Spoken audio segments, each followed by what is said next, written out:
तू बड़ा भोला है कंस।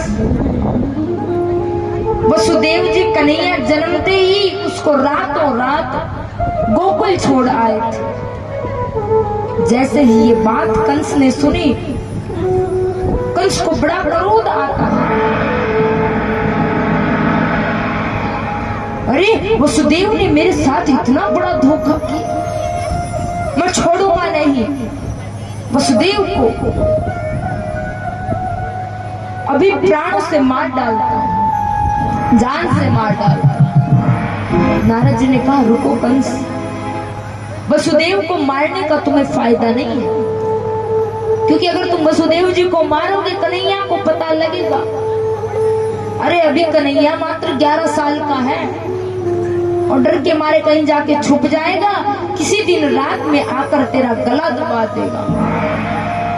इसलिए तू वसुदेव को मत मार, तू ऐसा उपाय कर कृष्ण बलराम मथुरा आ जाए।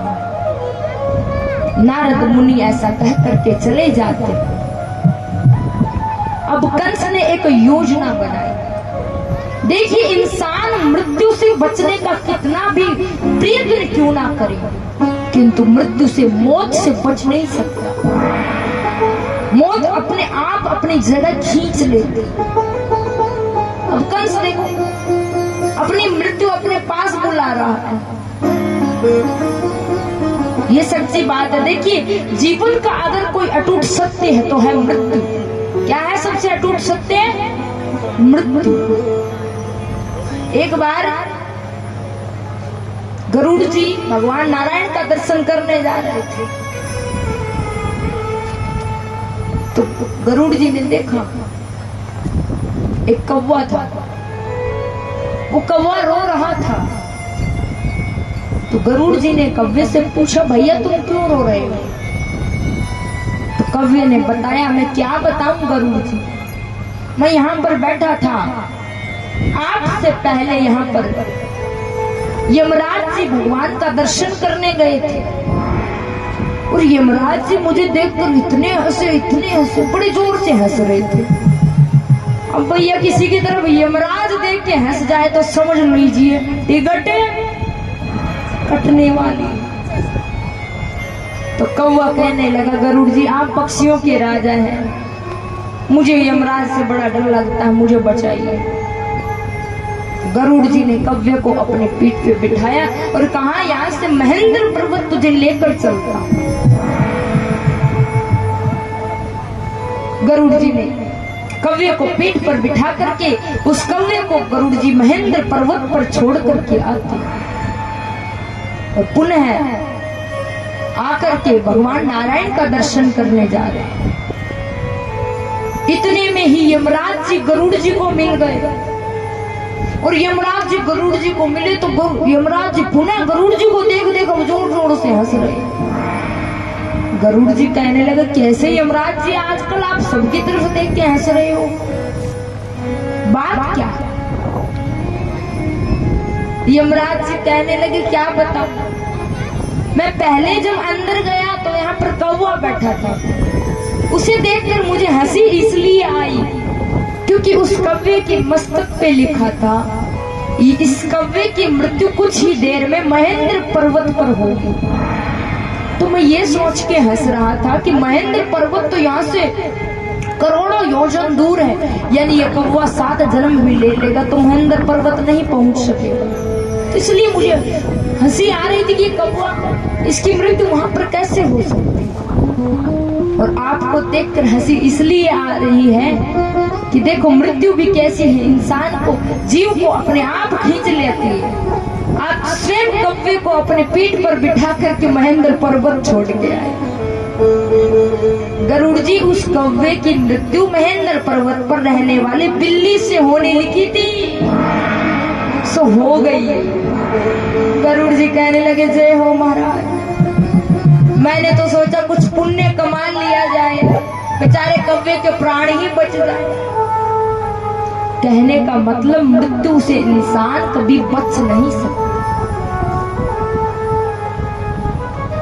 अब कंस ने कन्हैया को मारने की योजना बनाई, धनुष यज्ञ का आयोजन रखा। अपने मित्र अक्रूर को बुलाया और अक्रूर जी को बताया कि कृष्ण मेरा काल है, धनुष यज्ञ के बहाने तुम वृंदावन जाओ, वहां से कृष्ण बलराम को रथ में बिठा कर लाओ। यहाँ आने के बाद मैं कुबुल्या पीड़ हाथी से कन्हैया को मरवा डालूं। अगर हाथी से बच गया तो मेरे पहलवान साण और मुष्टक कृष्ण का वध कर देंगे। सुबह हुई, अक्रूर जी रथ पर बैठ करके वृंदावन जाते, भगवान श्री कृष्ण बलराम जी से मिलते। कन्हैया ने पूछा, काका जी आपके आने का क्या कारण है? अक्रूर ने कंस की सारी योजना भगवान श्री कृष्ण को बताई। भगवान कृष्ण ने कहा, ये सारी बात आप नंद बाबा को मत बता देना। इतने में नंद बाबा आ गए। कन्हैया ने नंद बाबा से कहा, बाबा मथुरा में मामा कंस ने बहुत बड़े यज्ञ का आयोजन किया है, सब ब्रजवासियों को वहां पर बुलाया है और मेरे और दाऊ दादा के लिए तो महाराज ने स्पेशल रथ भेजा है। नंद बाबा ने चारों तरफ घोषणा करवा दी कि सुबह होते ही समस्त गोप ग्वाल मथुरा चले गए। गोपियों को पता लगता है कि कृष्ण बलराम मथुरा जाएंगे। सारी गोपियां नंद भवन के सामने इकट्ठी होकर रोने लगती हैं। राधा रानी आई। राधा रानी रोते रोते बेहोश हो गई। भगवान कृष्ण ने राधा रानी को चेत में लेकर आते हैं, होश में लेकर आते हैं और राधा से कहने लगे, राधे तू तो सब जानती है मैं धरती पे मैंने अवतार क्यों लिया। देखिए राधा और कृष्ण देखने में दो हैं किंतु एक ही तत्व है। भगवान राधा से कहने लगे, राधे मैं धर्म के लिए, धर्म की रक्षा के लिए संसार में आया। ठाकुर जी ने अपनी बांसुरी निकाली और राधा के हाथ में दी। राधे आज तक मैं ये बांसुरी तुम्हारे लिए, गायों के लिए बजाता था, किंतु आज से ये बांसुरी नहीं बजाऊंगा। अब मैं चक्र सुदर्शन उठाऊंगा। देखिए कृष्ण भगवान जब तक वृंदावन में रहे कभी शीले कपड़े नहीं पहने, कभी अस्त्र शस्त्र नहीं चला, कभी अपने केश नहीं कटवाए। वो तो मथुराधीश, द्वारकाधीश होने के बाद भगवान ने अस्त्र शस्त्र उठाया। हमारा वृंदावन का कन्हैया तो प्रेम से खाई करता।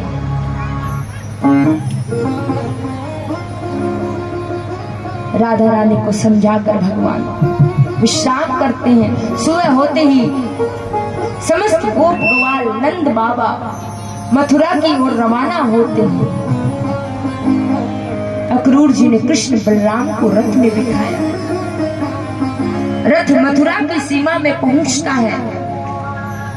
कृष्ण बलराम ने अक्रूर जी से कहा कि काका अक्रूर आप घर जाइए, हम यही नगर के बाहर इसी बगीचे में विश्राम करेंगे।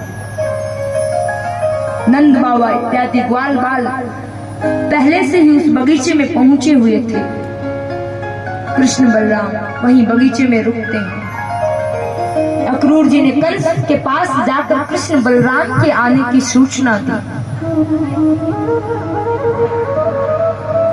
रात्रि होती है, सभी विश्राम करते हैं।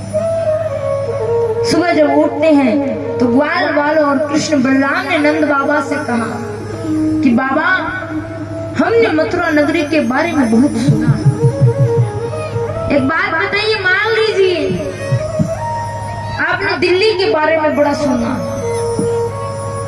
या आपने हांसी के बारे में बहुत सुन रखा, हांसी में ये है, हांसी में ये चीज देखने की, तो आपका मन करेगा ना एक बार घूम के आया। तो कृष्ण बलराम ग्वाल बालों ने कहा कि हमारी इच्छा है एक बार हम मथुरा नगरी देख के आए। नंद बाबा ने ग्वाल बालकों को समझाया कि देखो ये कंस महाराज की नगरी, यहाँ बिल्कुल भी बदमाशी मत करना। दूसरी बात, यहाँ भूलकर भी कृष्ण बलराम की जय मत बोल देना। ग्वाल वालों ने कहा ठीक है बाबा। आगे आगे कृष्ण बलराम, पीछे पीछे ग्वाल बालक।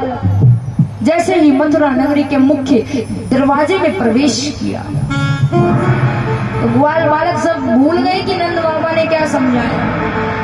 और ग्वाल बालकों की आदत थी, जब कृष्ण बलराम के साथ चलते थे तब वो जयकारा बोलते थे। अब सारे ग्वाल बालक चिल्ला करके कन्हैया और बलराम जी का जयकारा बोलने लगे और नाचते हुए मथुरा नगरी में जाते किस प्रकार से। ओ हाथी घोड़ा पालकी, उठाइए पूरे प्रयास। हाथी घोड़ा जय कन्हैया, हाथी घोड़ा आल की रे जय। उठाइए पूरे पूरे हाथ। किस प्रकार ग्वाल बालक जय बोलते हैं। ओ हाथी घोड़ा पाल की जय कन्हैया लाल की, हाथी घोड़ा पाल की जय कन्हैया लाल की, हाथी घोड़ा पाल की जय कन्हैया लाल की, हाथी घोड़ा पाल की जय कन्हैया लाल की, आल की रे पाल की जय कन्हैया लाल की, पाल की रे पाल की जय कन्हैया लाल की, ओ पाल की रे पाल की जय कन्हैया लाल की, पाल की रे पाल की जय कन्हैया लाल की, हाथी घोड़ा पाल की जय कन्हैया लाल की, हाथी घोड़ा पाल की जय कन्हैया लाल की, हाथी घोड़ा पाल की जय कन्हैया लाल की, हाथी घोड़ा पाल की जय कन्हैया लाल की, हाथी घोड़ा पाल की जय कन्हैया लाल की, हाथी घोड़ा पाल की जय कन्हैया लाल की, हाथी घोड़ा पाल की जय कन्हैया लाल की, हाथी घोड़ा पाल की जय कन्हैया लाल की, पाल की रे पाल की जय कन्हैया लाल की, पाल की रे पाल की जय कन्हैया लाल की, पाल की रे पाल की जय कन्हैया लाल की, पाल की रे पाल की जय कन्हैया लाल की, हाथी घोड़ा पाल की जय कन्हैया लाल की। बोली कृष्ण कन्हैया लाल की। अब कोई आए उनको आगे बिठा दिया करो, आगे जगह भी नहीं चाहिए, ज्वाइन से आगे बिठा दिया करो, बहुत जगह है आगे। बोलिए कृष्ण कन्हैया लाल की जय। अब जैसे लोगों के कान में कृष्ण बलराम के जयकारे का शब्द सुना, सब लोग कृष्ण बलराम को देखने के लिए अपने अपने घरों के छतों के ऊपर चढ़ गए, क्योंकि आज तक मथुरा के लोगों ने कृष्ण बलराम के बारे में बहुत सुना था, परंतु आज पहली बार कृष्ण बलराम को देखने का अवसर मिला। अब सब लोग ग्वाल बालकों को, कन्हैया को देख रहे, तो ग्वाल बालक कन्हैया से कहने लगे, कन्हैया देखो, जब मथुरा के लोग सबरे हमको देख रहे हैं और हमारे कपड़े देखो कितने गंदे हैं, तो कम से कम कपड़े तो बढ़िया होने चाहिए, सबकी नजर हम पर है। तो वही रास्ते से कंस का धोबी जा रहा था। कन्हैया ने धोबी को आवाज लगाई, ए धोबी मामा, थोड़े कपड़े हमें भी दो। धोबी चिल्लाकर बोलता, अरे तुम वन में रहने वाले महाराज के कपड़े मांगते हो, तुम्हारी मौत आ गई क्या? भगवान कृष्ण धोबी के पास गए और जोर से तमाचा दिया, जिससे धोबी मामा का सिर धड़ से अलग हो गया। बोलना पड़ेगा राधे राधे, जोर से बोलिए, प्रेम से बोलिए राधे राधे। आपको पता है ये धोबी कौन है? ये धोबी वही राम अवतार का जीव है जिसने सीता माँ की निंदा करी। राम जी बड़े सरल है, वो किसी को जल्दी दंड नहीं देते, और भगवान कृष्ण सीधे के साथ सीधे हैं और टेढ़े के साथ। अब ग्वाल वालों ने से कन्हैया ने कहा, जो कंस के साथ जो आए हुए उसके मंत्री थे, देखा धोबी मर गया, सारे कपड़ों का बंठल फेंक कर दौड़ गए। कन्हैया ने बच्चों से कहा इन कपड़ों में जो अच्छे लगते हैं वो पहन लो। अब सब बच्चों ने कपड़े पहन लिए। वो बड़े बड़े लोगों के कपड़े उनके कहाँ से आए, वो बालक तो सबके कपड़े ऐसे घसीट रहे जैसे मानो झाड़ू निकाल रहे हैं। एक दर्जी ने देखा, उनको बुलाया, काट पीट के कपड़े ठीक किए। भगवान ने दर्जी को वरदान दिया, आज के बाद जितने का कपड़ा नहीं होगा उतनी तेरी सिलाई होगी। बच्चों ने कहा कन्हैया कपड़े तो ठीक हो गए, अब पहले के जमाने में फूल माला का बड़ा चाव होता था।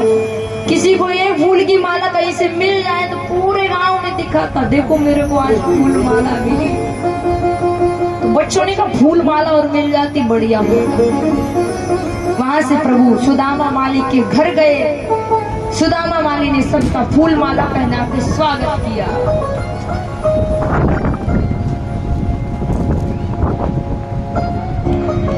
बच्चों ने कहा कपड़े भी हो गए, माला भी हो गई, अब थोड़ा सिर पे चंदन लग जाता तो बढ़िया।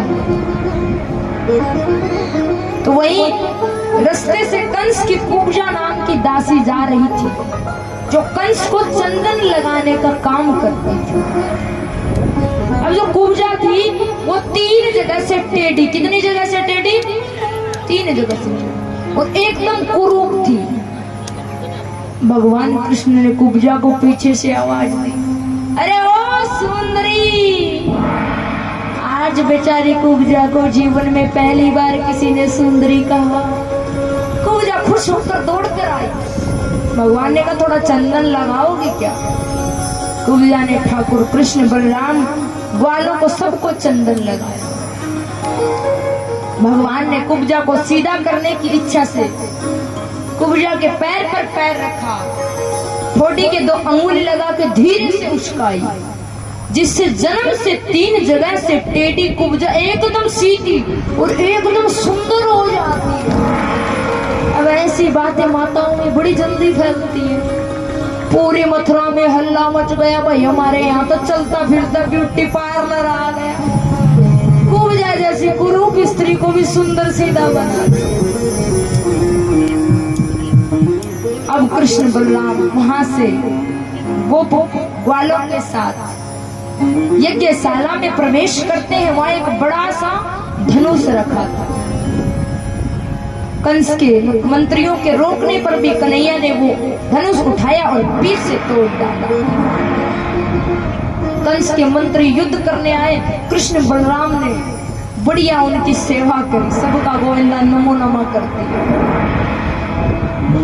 कंस को पता लगता है। उधर कृष्ण बलराम अपने सखाओं के साथ नंद बाबा के पास आ गए। नंद बाबा ने पूछा तुमने कोई बदमाशी तो नहीं करी? नहीं बाबा, हमने कोई बदमाशी नहीं करी। उधर कंस को पूरी रात नींद नहीं आती है, आंख बंद करे अंधेरा दिखे, मेरा काल आ गया, मेरा काल आ गया। सवेरा होता है, कंस ने सभा करी। उस सभा में नंद बाबा को बुलाया। कन्हैया से नंद बाबा ने कहा देख आज बड़े राजाओं का दरबार है, मैं जा रहा हूँ, पीछे से तुम लोग आकर शांति से बैठ जाना। नंद बाबा चले जाते हैं। पीछे से कृष्ण बलराम अपने सखाओं के साथ जैसे ही दरबार की तरफ जाने लगते हैं कि रास्ते में एक बड़े से हाथी ने, जिस हाथी का नाम था कुल्लाटीड़ हाथी ने रास्ता रोक दिया। ठाकुर जी ने आवाज लगाई, अरे ओ महावत हाथी को रास्ते से हटाओ। और महावत तो कहां से हटाए, वो तो खड़ा ही कृष्ण बलराम के लिए कर रखा। तब भगवान कृष्ण बलराम ने उस हाथी को पकड़ के धरती पर गिराया और उस हाथी का वध किया। हाथी के दोनों दांतों को, एक एक दांतों को दोनों भाइयों ने लिया और सभा में प्रवेश। जैसे ही सभा के अंदर आए, कंस के पहलवान चाणूर मुष्टिक मदिरा पान करके लाल लाल आंखें किए हुए कृष्ण बलराम को ललकारते हैं, अरे ओ कृष्ण बलराम, महाराज कंस को कुश्ती देखने का बड़ा चाव, तुम हमसे आकर कुश्ती करो। श्री कृष्ण बलराम कहने लगे, देखिए, राजा को प्रसन्न करना प्रजा का धर्म है। हम कुश्ती जरूर करेंगे, लेकिन कुश्ती हमेशा बराबरी वालों में होती है। तो हम तो बच्चे, तुम कितनी बड़ी उम्र के हो, अरे कुश्ती करानी है तो मथुरा के 11 साल के कोई बालक लेकर के आओ, हम कुश्ती आराम से करें। चाणूर मुष्टिक कहने लगे, तुम कोई बालक नहीं हो, जिस हाथी में 1000 हाथियों का बल था उसको लपेट हाथी को मारा, या तो तुम आराम से हमारे साथ कुश्ती करने आ जाओ, अन्यथा मैं पकड़ कर लाऊंगा। कन्हैया ने कहा, पकड़ कर ले जाने की जरूरी नहीं है, माता यशोदा ने मक्खन खिला के बड़ा किया। श्री कृष्ण भगवान और बलराम जी अखाड़े में कूदते हैं। कन्हैया चाणूर का, बलराम जी मुष्टिक का वध करते हैं। चाणूर मुष्टिक के वध के बाद कंस घबरा गया, उसका मुकुट सिर से गिर गया और कंस घबरा कर कहने लगा, अरे अरे, इस कृष्ण बलराम को सभा से निकालो, नंदराय जी इन सबको बाहर निकालो। कन्हैया ने कहा, मामा जी अब नहीं जाऊंगा, अब तो आपकी सेवा करूं। कन्हैया ने एक जोर से छलांग लगाई, सीधा सिंहासन के पास पहुंचा, कंस के बाल पकड़े, धरती पर पटका और कंस की छाती पर पैर रखा, जिससे दुष्ट कंस के प्राण निकल जाते हैं। धर्म की जय जयकार होती है, देवता फूलों की वर्षा करते हैं। बोलिए कृष्णचंद्र भगवान की।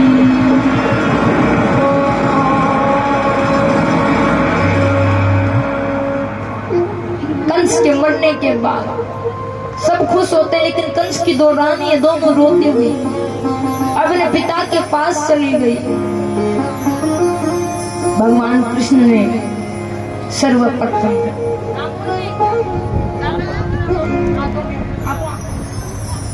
भगवान कृष्ण ने सबसे पहले उग्रसेन महाराज को जेल से बाहर निकाला। ये कंस इतना दुष्ट था कि अपने पिता को भी जेल में डाल रखा था। ठाकुर जी ने उग्रसेन जी को बाहर निकाला, फिर अपने माता पिता देवकी, पिता वसुदेव जी को जेल से बाहर निकाला। तत्पश्चात उग्रसेन महाराज को मथुरा का राजा बनाया। भगवान कृष्ण ने नंद बाबा को समझा बुझा करके वृंदावन को विदा करा कि बाबा मैं जल्दी आऊंगा। लोग आइए, कुछ दान दाताओं के नाम और उसके बाद आगे की कथा। बोलिए बांके बिहारी लाल की जय। ताली से बोलिए।